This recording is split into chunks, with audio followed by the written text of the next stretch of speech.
And right now we have Leah, one of the voices of the band. Welcome to Bring Me Life Radio. Thank you so much for having us. Definitely. I appreciate the opportunity to do this interview. I know you all are on tour right now, so thank you so much for your time. Yeah, it takes a little while to get all of our time zones organized, but it's always a pleasure to get to do some live chatting. Definitely. So now that we've all heard Medicine just now, it gives everyone kind of an idea of the music that you create, but I know you have a lot more music out there than just that song. So with that in mind, could you describe your overall sound? Yeah, we have a variety of styles that have been really influential to us, and actually a lot of the times we will put Medicine at the very back end of a set list because it is kind of almost like a folk reggae vibe, and it's very unique in that way. But we've come out of a lot of traditional folk music from the South. My sister and I grew up with a lot of old time traditional mountain music, which is where the name Rising Appalachia stemmed from. Kind of rising out of those traditions, the roots music of the banjo and the fiddle, and letting those instruments be creative and in the forefront of creating a contemporary style of music. So everything from Appalachian folk music to a lot of the traditional roots music from Ireland, and our drummer has studied a lot of traditional music out of West Africa. We lived for many years down in New Orleans, so there's just a lot of blues and soul in there, and it's been actually problematic to describe the genre of music that we play, but we've found that worth it nonetheless because it feels very alive, and the music that we're listening to and the music that we grew up listening to is very much how we interpret new songs and original songs and our own versions of old traditionals. So you'll get a little bit of a lot of flavor in there. Yeah, I like you said, your music is very soulful. I describe it as conscious. You guys have a lot of conscious lyrics in there about all kinds of things that are going on in the world. But I'm curious, what's your creative process like for getting into that kind of soulful mood? Do you meditate beforehand, or are there any kind of routines that you do to get your creative juices and your soulful juices flowing? Somebody just asked that question the other day, and the honest truth is that we have a pretty organic and fairly disorganized creative process. Things just kind of come at different times and in different ways, and Chloe and I are sort of the forefront of the songwriting and the song collecting. So you'll find someone scribbling down notes on a napkin in an airplane, or doing songwriting workshops. There's a lot of different ways, and then there's not a regular process. But I would say that we're really deeply inspired by our peers and our elders around the work of art as a tool for social justice, and a lot of the places where you see creativity really speaking around justice.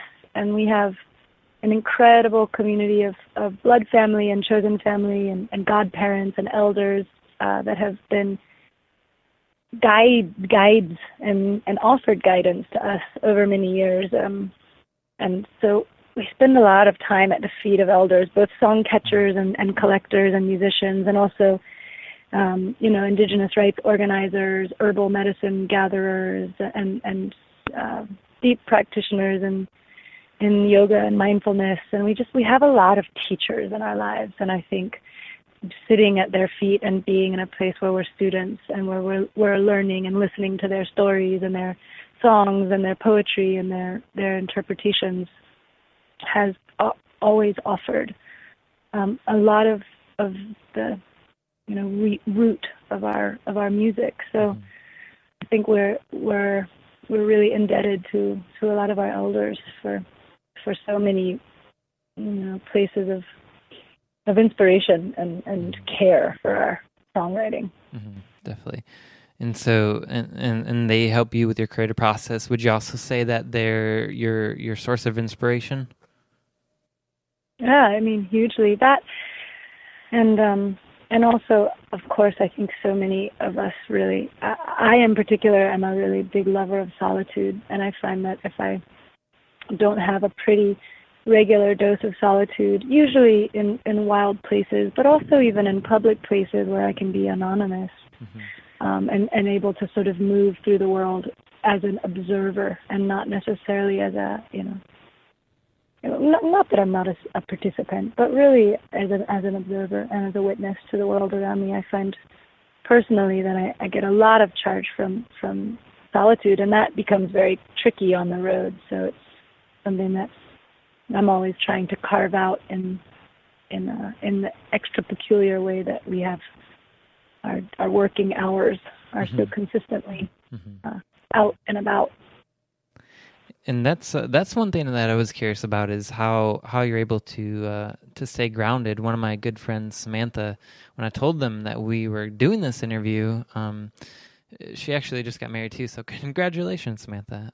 She wanted to know how do you all stay focused? How do you stay grounded in such? Sometimes the world can be quite chaotic. So how do you stay grounded and focused? Well, I would say that we are definitely human, and it comes and goes. We have times where we feel more focused and times where we feel less focused. Right now we're in the middle of a very busy season, and it takes extra care to stay grounded and not feel really exhausted. But both Chloe and I have a really strong meditation and yoga practice that even if we have access to 10 minutes a day, or hopefully much more than that, an hour and a half, we have a practice that we can call on at any point in time, whether we're stuck at an airport or, in a public park or in the back of a green room right before a show. We have a practice that we can both call onto, which is a really enormous gift in life. Any kind of, I think, personal spiritual practice, breathing practice, anything that kind of connects you to something that is more stable than the human brain, So we both depend pretty heavily on that. I'm a big walker. I walk every day. Again, whether it's, a quick walk around a not so idealistic parking lot, or whether I'm able to get a 2.5, 3 hour hike in before a show. That's been a really big practice. And we also really have very close relationship with our whole band and our team. And I think that we are always each trying to help the other ones of us find stability and comfort and companionship. So we lean on each other a lot, and in a way that provides a lot of grounding. And thankfully, we're all kind of in the same boat. Nobody's really trying to go down the path of stimulus overload, adrenal, addicted rock star. We're all trying to find a lot of extra time in our days to be mindful and quiet and find ritual in the daily practices. So yeah, I love that, and I think that's really important too, to have a stable foundation around you to help support you, and also to have those things that you can go to clear your mind. I was curious, since I'm a meditation instructor, I love asking people about meditation. Is there a specific meditation or a specific technique that you really enjoy using? I trained for about 8 months over a period of 2 years in India and studied with a really amazing practitioner. Actually, I'm in her home right now, so I'm calling you from her home, which is a place that feels very meditative to me. And she splits time between Austria and India, and it's a lot of sort of the dynamic Ashtanga-based flow yoga, but also tied into a lot of breathwork techniques. And I find just like a really basic, almost count of the breath is real valuable to me. Just a clearing of the mind, that idea that you can let your thoughts come. You don't have to necessarily judge them or try and squash thoughts, but you let them come and you let them pass and you let them go and you continue to focus on your breath.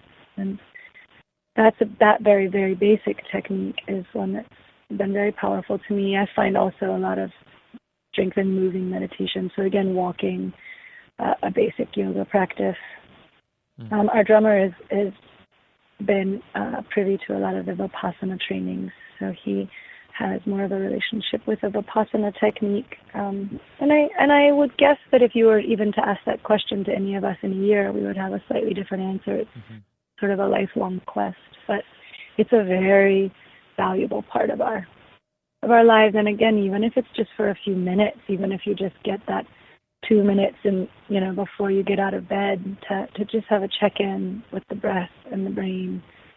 I find that there's no wrong way to meditate. Definitely, I definitely agree. And there's a lot of people out there who think they can't meditate, but like you said, there's really no wrong way, and it's just being focused, coming back to the breath. I think that's really cool that you all do that, and it definitely shows in your music how sacred you all take everything, and something that I honor, and I love the fact that it kind of comes through your music. So thank you for everything that you guys do. Yeah, thanks for asking about those practices. They're sort of the underbelly of a lot of the songwriting that probably doesn't appear as obvious on stage, but is a big part of our lives.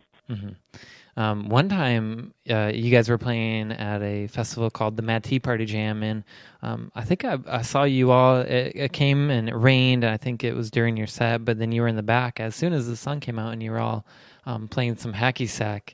Is that something you guys enjoy doing quite often? No, I think that's the only time we've ever played hacky sack, although I very distinctly remember that moment. We were stuck in a van for a while during a huge thunderstorm, and I think it was just like all any of us could do to burst at the seams for some sort of sunny activity, and that was really fun. It would not be a bad thing to travel with. It's quite portable. It is. Very little. Was it always your dream to be a musician and to be successful like you are now? No.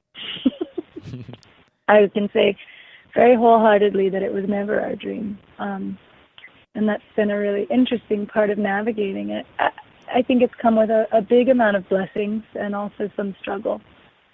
But no, we never sat down and wanted to be performers, never really crafted this project with any intention of it being a 12-year commitment. We recorded an album in an afternoon in hopes that it would be a gift to our family and a creative project, and both Chloe and I were doing undergraduate work and environmental and social activism and street theater and anthropology and all sorts of other studies, and this was just a side project, and it picked up steam quite quickly, and we kept receiving invitations to perform, and I think that at some point, in this first couple of years, we really recognized that a path was being provided for us, and it wasn't necessarily the one we thought we'd be on or that we had chosen, but it was very obvious that there was a pull for us to be doing music and doing performance and using the stage in this way. So slowly, very slowly, we have pieced together what that means for us and how we want to be honorable to the invitations that we're given, and how to create music that feels true to our story and our perspective. And it was not ever a part of our plan, and I think that's kept it very fresh. Each day feels fascinating and unbelievable that we're still doing this, or that we've been invited to another enormous stage that we never would have thought we would have had any relationship with. But it's also had some struggle, in the sense that I don't know that we were fully prepared for the load of touring and that the request of having the answers that I think a lot of people want from performers. So it's been a lot of both. I mean, I think mostly the naivety of the project has really been a beautiful thing, and has allowed us to never be overly obsessed with results, or really trying to get to a certain level or reach a certain notoriety or a certain place of fame. And it's really created a lot of gratitude around where we are and and how we've gotten here. So it's very strongly not the plan, and it's been really fascinating to follow the whim of Rising Appalachia, sort of, and watch and witness it take off with or without our permission. Well, I can say on behalf of, everybody who loves your music that thank God that, that came into your life and that's where you guys are now. Yay, thank you. I would say that everyone that loves our music has been our fuel and our, the wind in our sails, really 100%. And I mean it totally. We wouldn't do it without all of that support on the ground. So thank you for it out there. That's awesome. And I know that you guys you're coming out with an upcoming new album. Is that correct? Yeah, we have a brand new, it's a live album. So it's not brand new material. It's material that people have heard before, but it's really our favorite 11 tracks from 2 years of touring that really carries a very different spirit. The cultivation of performing it night after night after night, and different guests and renditions. So it's all alive off the road, and it's called Alive. And we're really excited to present it. It feels like a culmination of many years of hard work, and it captures a spirit that is different than what we can capture in a studio. We'll be working on a studio album in the future as well, but this feels really true to what happens in those rooms full of wide-eyed, vibrant people that are there with us. And yeah, so it's out for pre-sale now, and it will be out on the streets in September. So awesome. We're very excited about it. It's life. Yeah, and it's live life. I know there are a lot of musicians out there, and no offense to them, but they sound completely different, pre-recorded and then live. And so I think the fact that you guys are doing this album and it's all live and you sound so beautiful live that that's how you know that somebody's a great musician and they're putting in the right energy to it, because like I said, you guys sound beautiful recorded and live in person. So I think that's awesome. Yeah, thank you. Yeah, I feel like we're really proud of it because there's no overdubs, nothing happened in a studio. I mean, we listened to hundreds of takes of different songs, so we did pick our very favorite versions, but it's flawed and it's very true to the spirit of a live show, and it feels really authentically us. Awesome. Well, I know you guys are on tour right now. What are some places that you'll be playing next? Well, we're really excited to be touring in Europe a little more. We spent several years backpacking and hitchhiking and taking the trains through Europe many years ago. And then when our music career took off, we really kind of were nose to the grindstone. So it's been really refreshing and empowering to be back in Europe and visiting some of the places that are ancestral homelands for us. Ireland has been really powerful to be part of. Italy, our drummer is Italian, and to connect to some of the folk music from southern Italy. And so we're very excited to be over here. We have done some really important work in the southeast of the United States, and we'll continue to stay committed to our roots and the uplift and the justice work of the Southeast. And we were back for a few festivals this summer, and we'll be back again in the fall for a few festivals in the Southeast. And that feels really important also to continue to have these conversations and dialogues around music and the crossroads of music and activism in the Southeast, which is both a home and also quite plagued right now, I think, with a lot of contentious energy. So, yeah. We feel pretty... Say that again? I was going to say, you were talking about the Southeast, and my friend Tristan, he's in Savannah, and he just wanted me to tell you guys that your music is needed in Savannah, and he just loves you guys so much. Yay, thanks, Tristan. I love Savannah. Yeah, we will forever put our time in the Southeast. I feel like we have to. It's an important part of our role to travel and be kind of uh, pollinators. I like that word. We will gather the stories from one place and take it to the next and to the next and to the next. But we are, all the band members are born and raised in the Southeast and really feel committed to continuing to both share the stories of the world with the South and also tell the stories of the South that the world doesn't know. So that's a long part of our lives, and we spend a lot of time digging good roots there. So well, that's awesome. It'll be happening still. Yeah. Well, if you ever need a spot in Western Maryland, we're here in Cumberland, so we would love to have you anytime. Nice. Yeah. Beautiful mountains. So just one last question, and then I'll let you go. Do you have any advice for musicians looking to make their dreams come true and reaching their full potential? Yeah, my primary advice is to be extremely, extremely patient. I don't think our lives ever look like the way that we can draft them, the way that we plan. Plans are sort of a humorous thing in the eyes, I think, of the divine plans. And I think music in particular is a very sort of topsy-turvy path.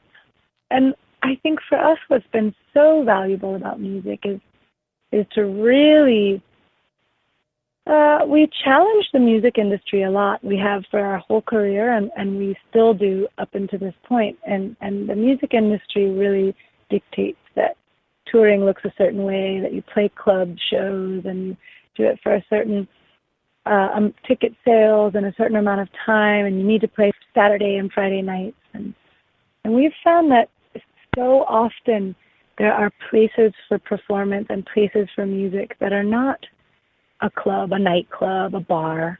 There's so many places where music is really welcomed as a ritual, as a greeting. You play in the lobby as people are coming in. You participate in part of a learning event or a conference, or you perform around a harvest party in a farm.